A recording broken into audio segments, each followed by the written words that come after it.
I'm Lilli Daus, and this is Grand Voyager. In this series, I travel the world to discover incredible places filled with culture, luxury, and adventure. Along the way, I meet the people, taste the flavours, and experience the moments that make each destination unforgettable.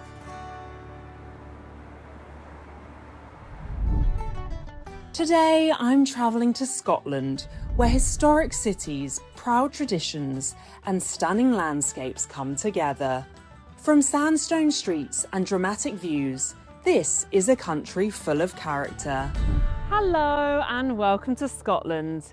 In this episode, I'll be exploring its wild beauty, timeless heritage, and of course, vibrant culture that makes this country the muse for many storytellers. My journey begins in Edinburgh, Scotland's capital city, famous for its towering monuments and medieval castle. I'm meeting Alice, a local history enthusiast, who's going to show me around this historic city. Edinburgh is built, shaped by fire and ice. The castle sits on top of a volcanic plug, and that's a glacial ridge. So the city goes up and down, up and down. Edinburgh really is a small city, big personality, a lot of dramatic scenes, but it's very, very easy to explore. We begin our walk through the city. With its tall buildings and courtyards, Edinburgh feels like something straight out of a novel.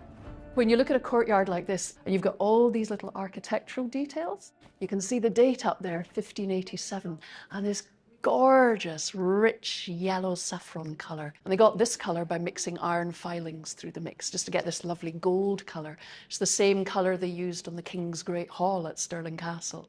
And it's a marvellous little space. Edinburgh Castle is the city's most iconic landmark and has long been fought over by English and Scottish armies.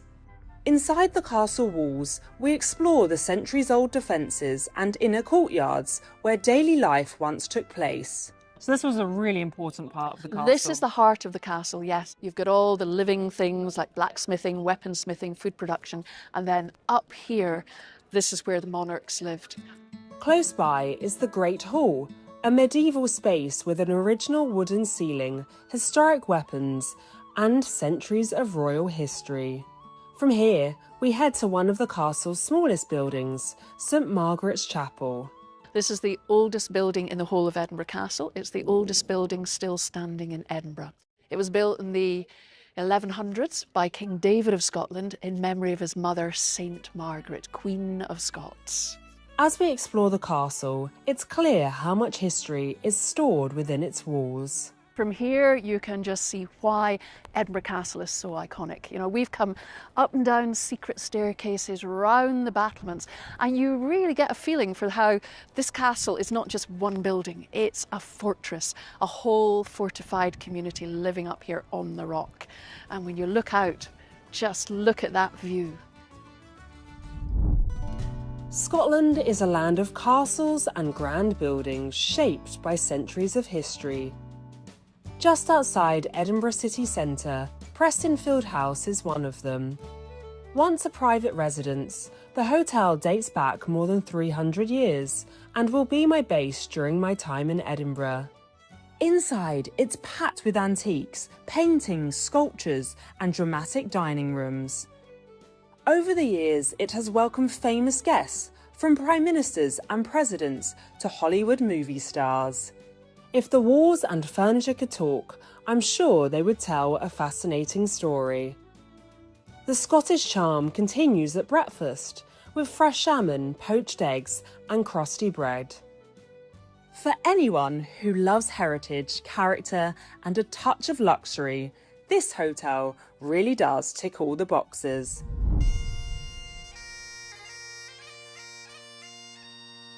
Nothing says Scotland quite like the sound of bagpipes. This instrument has been played here for centuries, often during ceremonies and celebrations, or simply to welcome guests. Today, it's my introduction to Loch Leven Castle. Hello, Mac. How you doing? What an amazing entrance for me. Oh, you're welcome, you're welcome. Oh, gosh, that looks a very hard instrument to play. It's not easy. With the castle walls behind us, I learn why the ruins have such an important place in Scottish history. The history goes back to the kind of 13th century. Mary Queen of Scots was imprisoned here for a year until she managed to escape, and she went on to many years in prison in England, eventually lost her head. Mary Queen of Scots remains at the heart of Lochleven Castle's story. As we explore the grounds, I'm curious to find out more about the ruins and her time here. So this is the very building where Mary would have lived for a year? That's it, the Tower House. Not much left, but you can make out, you know, where the floors were. There was no escape from this island. It was easy to guard, surrounded by water, and they could keep an eye on her with very few guards. Her imprisonment came at a time of deep political tension, when some viewed her as a threat to the country. So Mary would have been kept in pretty much at the lap of luxury as far as prisoners go, and she would have had her attendants, you know, serving her as well.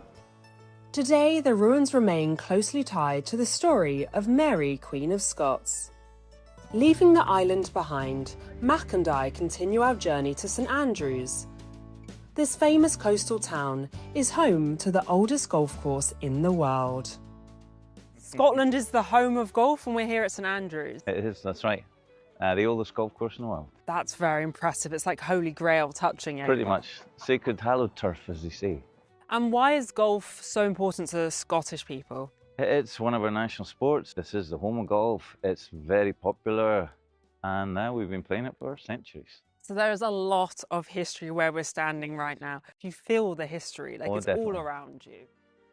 After hearing about the club's special place in golfing history, it's time to try it for myself. Mac shows me the basics, where even the simplest shots take a lot of practice.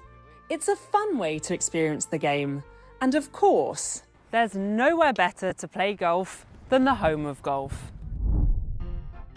Back in Edinburgh, I'm in the mood for something creative, so I'm visiting a local workshop to make my own Scottish-inspired handbag. One of the instructors is helping me get started. Wow, this is definitely heaven for me, being in a handbag workshop. I've never heard of this anywhere in the world, so this is very special. We start by looking at the different sizes and styles of the bag in more detail. Many of them feature Harris tweed, a traditional Scottish textile. They're all so beautiful. Like, I don't actually know how anyone decides between these different sizes. They're all incredible. Next, we look at the different materials, colours and textures. Over here we have medium bases, medium Harris tweed lids, top handles, straps, shoulder straps, everything's able to mix and match as long as you try and stick to the right size.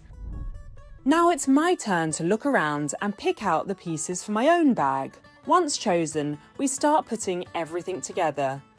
Why are these patterns so important to people in Scotland?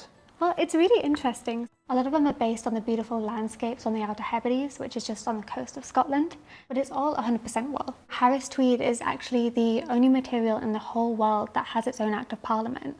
So it is hand woven in the Outer Hebrides using no electricity, and it's a technique that's been used for like centuries. As we add the screws and accessories, our bags start to take shape.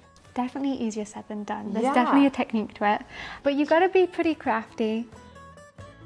For visitors to Edinburgh, this is a perfect way to spend an afternoon, making something personal, learning a Scottish craft, and having a lot of fun along the way. This is looking amazing. I'm very proud. It looks fantastic. Congratulations. You have officially made your very own Harris tweed bag.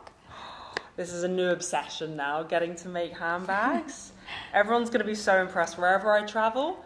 I have my amazing Islander bag. You can say Harris tweed made in Scotland, satchel made by me. Edinburgh has inspired writers and poets for centuries. To learn more, I'm meeting a local historian at an old surgical hospital with a surprising story. Where we're standing now is effectively the birthplace of the two most famous characters in fiction. I suppose you could say the world's first two superheroes. Sherlock Holmes and Dr. Sherlock Holmes, of course. Okay, yeah. Because this is where their creator, Arthur Conan Doyle, studied medicine. This is where he met the man who inspired Sherlock Holmes, his teacher, Dr. Joseph Bell. But the author's time here inspired more than just Sherlock Holmes. It also helped inspire his famous companion, Dr. Watson. It's really interesting to think that for all the times I've watched Sherlock Holmes, this is where the inspiration came from. The building also has a connection to poet William Ernest Henley, who was treated here and is best remembered for one of his famous poems. Invictus was the name of Henley's poem, and it was said to be Mandela's favourite poem. The last verse goes something like, it matters not how straight the gate, or how charged with punishments the scroll. I am the master of my fate. I am the captain of my soul. So you can see where Mandela was inspired by it. A short walk away is another stop on Edinburgh's literary trail. Can you see the Drummond Street sign? Well, it's behind the window, a table, above the sign, above it, that J.K. Rowling wrote some of the early chapters of the very first Harry Potter novel. She said she liked the cafe because she could buy one espresso, probably the cheapest, sit for a couple of hours and write, and they wouldn't throw her out. And now she can afford way more than an espresso. Yeah, way more than an espresso. Harry Potter and Sherlock Holmes are two of many characters connected to Edinburgh, a city full of history, stories, and royal heritage. I've had an incredible time exploring the capital and seeing more of what Scotland has to offer. From ancient castles to breathtaking landscapes, Scotland truly has captured my imagination. But now, time for my next adventure.